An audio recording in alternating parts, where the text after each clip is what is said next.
And this right here is what we call a C-arm, but basically a fluoroscopy machine, an X-ray machine that allows us to get the pictures that we need for the deployment.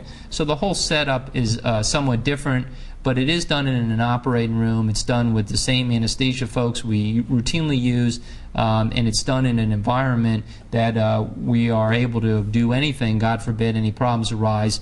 We are operating on the patient. We're right there when everything's available to help out.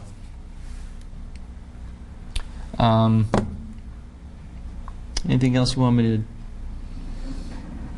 I think Dr. Wolkin and I would be happy at this point to field any questions if anyone has any. Go right ahead.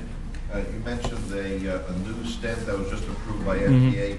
That hasn't been shown on the screen, has it? No.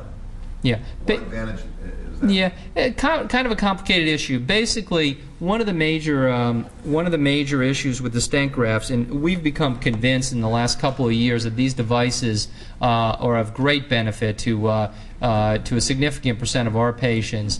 And the truth of the matter is, I think Dr. Wolkin's experience is very similar to mine in that our bias has changed considerably just in the last couple of years. We have been extremely pleased with how patients have done with the devices, and in fact almost routinely now in people particularly over the age of 70. I think it's our first wish, if you will. If the person meets the anatomical constraints of the devices, then that's the way to do it. In terms of your more specific question, the two main devices vary a little bit in terms of, number one, the companies that make them, but number two, in their design.